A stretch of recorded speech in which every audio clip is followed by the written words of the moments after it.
Surge in activity to crack down on illegal working across the country. Published by Gov. UK.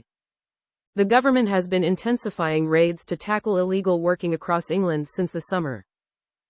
Officers have been out in force across the UK to disrupt rogue employers who hire migrants illegally and exploit vulnerable people, and to address the promise of illegal jobs that are used by criminal smuggling gangs to sell spaces in small boats crossing the channel. Particular focus has been on targeting car washes, nail bars, supermarkets and construction sites suspected of hiring illegal workers and subjecting them to squalid conditions and illegal working hours at below minimum wage. Border security is a core part of the government's mission-driven plan for change. Since taking office, ministers have immediately redeployed 1,000 additional people into immigration enforcement. As part of activity to tackle illegal working, immigration enforcement also plays a critical safeguarding role, working closely with the Gangmasters and Labor Abuse Authority and other organizations to allow employees to report labor exploitation. More biometric fingerprinting kits will also be deployed to the front line, allowing officers to check those they apprehend in illegal working raids against police databases on the spot, rather than having to take them to local police stations.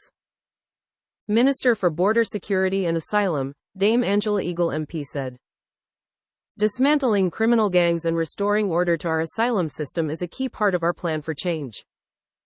That's exactly why we are clamping down on illegal working to prevent this abuse of our immigration system and safeguard those who are sold a false promise about their ability to live and work here." Since the election, arrests and enforcement visits have deliberately increased, demonstrating that we will not tolerate any hiding place from law enforcement. Director of Enforcement, Compliance and Crime at Immigration Enforcement Eddie Montgomery said, "This activity demonstrates our laser focus on holding employers to account and safeguarding those who are made to work in squalid conditions. I am proud of the teams across the country for their hard work in accelerating this activity in recent months to prevent exploitation and ensure those who break the law face consequences." London. Nearly 1,000 enforcement visits have been carried out across the capital since the summer, thanks to a crackdown on illegal working by the Home Office's immigration enforcement team. Between July and November, 996 visits resulted in 770 arrests and 462 premises receiving civil penalty notice referrals. This means the employers could face a fine of up to £60,000 per worker if found guilty. During one recent visit to a hotel in Kensington, 6 agency staff were arrested, with 5 on suspicion of illegal working and 1 identified as having overstayed their visa.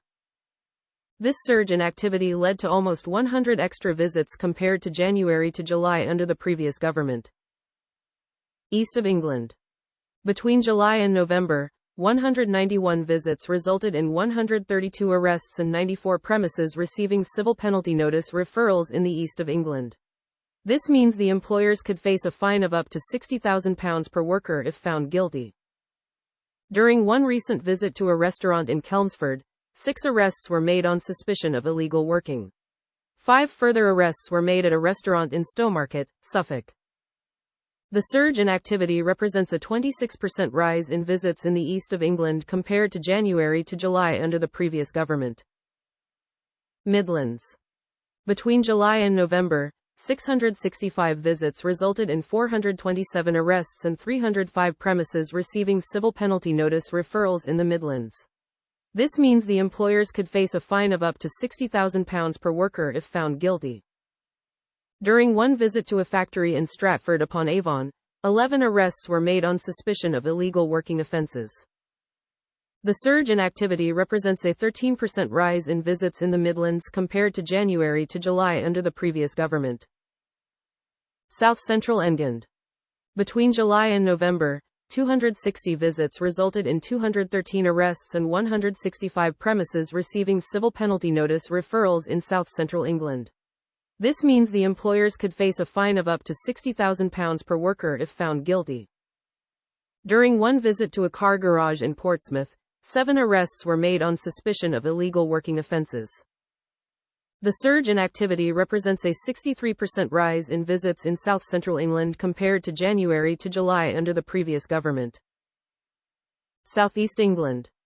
Between July and November, 278 visits resulted in 173 arrests and 130 premises receiving civil penalty notice referrals in southeast England. This means the employers could face a fine of up to £60,000 per worker if found guilty. During one recent visit to a distribution centre in Thurrock, 5 arrests were made on suspicion of a range of offences including illegal working and breach of bail conditions. In addition, 5 arrests were also made at a nail salon for illegal working offences.